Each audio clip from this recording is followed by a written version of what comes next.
Hi friends, నమస్తే. నేను మీ హేమలతను. Friends, చిటితల్లులు చిటితండ్రులు కథ చెప్పుకుందామా. ఇతను చించాంగ్, ఈ పాప హిమావరి. వీళ్ళిద్దరూ అన్న చెల్లెళ్ళంట. అయితే వీళ్ళిద్దరికి వాళ్ళ మమ్మీ డాడీ బయటికి వెళ్ళేటప్పుడు ఆడుకోండి అని చెప్పారంట. ఆడుకొని చక్కగా అల్లరి చేయకుండా బజ్జండి అని చెప్పారంట. అప్పుడు సరే అని చెప్పేసి ఈ అన్న చెల్లెళ్ళు ఇద్దరు కూడా ఆడుకోవడం మొదలుపెట్టారు. హిమవరి అన్నయ్య, సరే అయితే మమ్మీ డాడీ వచ్చేలాగా మనం చక్కగా ఆడుకొని మళ్ళీ బబ్బుందాము అంటే ఓకే అన్నయ్య అంటే అలా ఇద్దరు ఆడుతూ ఉంటే వీళ్ళకి పక్కింట్లో ర్యాబిట్స్ కనిపించి ర్యాబిట్స్తో ఆడుకుందామని చెప్పేసి ఆ ర్యాబిట్స్ కోసమని పక్కన ఆంటీ వాళ్ళ దగ్గరికి వెళ్తాడు చించాంగ్. వెళ్ళి ఆంటీ నాకు ర్యాబిట్స్ ఇవ్వరా అంటే సరేనన్న వెళ్ళి ఆడుకోండి తీసుకెళ్ళి అని చెప్పేసి అంటే అప్పుడు చించాంగ్ చెల్లి నేను ర్యాబిట్లు తీసుకొచ్చాను అంటే అవునా అన్నయ్య, ఓకే థ్యాంక్ యూ అన్నయ్య, ఆడుకుందామా అంటే సరే అని చెప్పేసి రెండు ర్యాబిట్లు తెచ్చాడు. ఈ రెండు ర్యాబిట్లు ఈ ర్యాబిట్ వచ్చింది ఎల్లో ర్యాబిట్. అయితే ఇదిగోరా చెల్లి అని ఇచ్చాడు. తర్వాత ఇంకో ర్యాబిట్ పింక్ ర్యాబిట్ ఆడుకుంటూ ఉన్నారు. ఇద్దరు చక్కగా ఈ ర్యాబిట్స్తో ఆడుకుంటున్నారు. ఆడుకొని చక్కగా బాగా ఆడుకుంటారు. అలిసిపోతారనమాట. అలిసిపోయి అమ్మయ్య ఇంకా నీరసం వచ్చేసింది అని చెప్పేసి వాటితో కూడా ఇలా పరుగులు ఇవి కూడా పరుగు పెట్టేసినాయి. ఇట్లా వెనకాల ఇలా పరుగు పెట్టి ఆడడం చేయడం అన్నీ చేసినాయి కదా. ఇవి కూడా అలిసిపోయినాయి. పాపం ర్యాబిట్స్ కూడా అలసిపోతే వీళ్ళిద్దరు కూడాను బాబు పాప ఇద్దరు కూడా ఆడుకున్నారు కదా. ఆడుకొని చక్కగా నిద్రపోయారు. అలాగే నిద్రపోయారు. ఇక్కడ ఈ ప్లేస్లోనే పాపం అలిసిపోయి నిద్రపోయారు.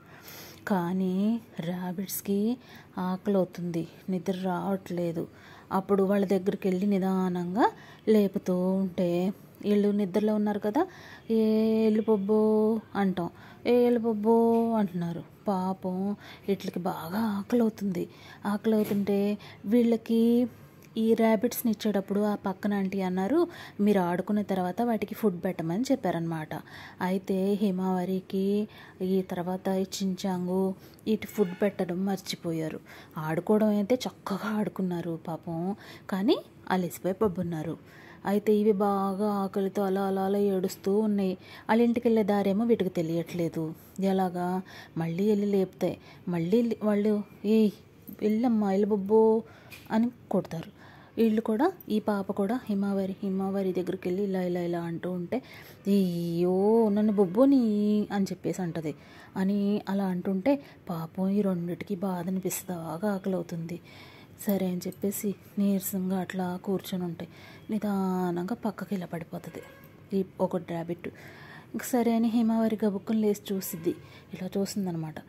అమ్మ అన్నయ్య చూడు అంటే ఏంటమ్మా అంటే ఈ ర్యాబిట్ పడిపోయింది అన్నయ్య అంటే అయ్యో ఆంటీ చెప్పారమ్మా ఫుడ్ పెట్టమని అని చెప్పేసి గబగబా వెళ్ళి ఫ్రిడ్జ్ దగ్గరికి వెళ్ళి ర్యాబిట్స్కి క్యారెట్స్ తీసుకొచ్చి పెడతారు. చక్కగా పెట్టేసేటప్పటికి ఇవి క్యారెట్స్ తింటున్నాయి అన్నమాట. ఈ రెండు క్యారెట్స్ తిన్నాయి. ఓపికొచ్చాక అప్పుడు వీళ్ళ దగ్గర ఇలా బొబ్బుని నిద్రపోతాయి అన్నమాట. ఈ ర్యాబిట్స్ రెండు కూడా ఇలాగా హిమావరి దగ్గర ఈ బాబు దగ్గర చించాంగ్ దగ్గర చక్కగా ఇలా క్యారెట్ తినుకుంటూ నిద్రపోతాయి.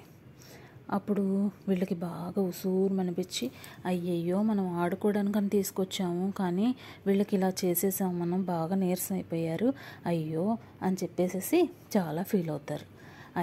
ఇంకొకసారి కనుక మనం ర్యాబిట్స్ని తీసుకొస్తే మాత్రం ముందు వాటికి ఫుడ్ పెట్టిన తర్వాత ఆడుకున్న తర్వాత మళ్ళీ కొంచెం ఫుడ్ పెట్టి రెస్ట్ ఇవ్వాలి అని చెప్పేసి వాళ్ళకి అర్థమవుతుంది. ఓకేనా ఫ్రెండ్స్? చిటితల్లి చిటితండ్రి ఏదైనా మనకి ఎవరైనా కొంచెం హెల్ప్ చేయడానికో లేకపోతే ఇలాగే మనం ఏదైనా తెచ్చుకొని ఆడుకున్నప్పుడు ఏదైనా చేసినా కూడాను వాటికి అనేది ముందు మంచి చెడ్డలు మనం చూడాలన్నమాట. ఎందుకంటే మనం తెచ్చుకున్నాం కదా, మనం తీసుకొచ్చాం కదా ఇంటికి, మనం పిలిస్తేనే కదా వచ్చాయి. కాబట్టి మనం చాలా చాలా జాగ్రత్తగా వాళ్ళకి మర్యాదలు చేయాలన్నమాట. ఓకేనా ఫ్రెండ్స్?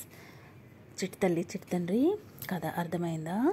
అలాగే ఎవరినైనా కూడాను చక్కగా ఏ హెల్ప్ కావాలన్నా కూడా మనం చూసుకోవాలి. ఇప్పుడు కళ్ళు తిరిగి పడిపోయింది కదా ర్యాబిట్, పడిపోతే అలాగే వదిలేస్తే ఏమైపోయేది పాపం. గబుక్కుని తెలుసుకున్నారు, చక్కగా మళ్ళీ ఫుడ్ పెట్టారనమాట. ఓకేనా? అలాగా యాక్టివ్గా బుర్ర పనిచేయాలి. అమ్మ నీరసం అయిపోయిందంటే అయ్యో మా భయం వేస్తుందని మీరు పరిగెట్టేశారనుకో, అది ఇంకా నీరసమే పడిపోతుంది కదా. కానీ అది ఎందుకు నీరసం వచ్చిందని గమనించి మీరు చక్కగా దానికి ఫుడ్ పెట్టారు. అలా ఫుడ్ పెట్టడం వల్ల మళ్ళీ యాక్టివ్గా తయారైపోయింది. ఓకేనా? అలా తెలివిగా చక్కగా బ్రిలియంట్గా ఆలోచించాలి. ఓకేనా? ఎవరికైనా హెల్ప్గా ఉండాలి. Okay, bye bye.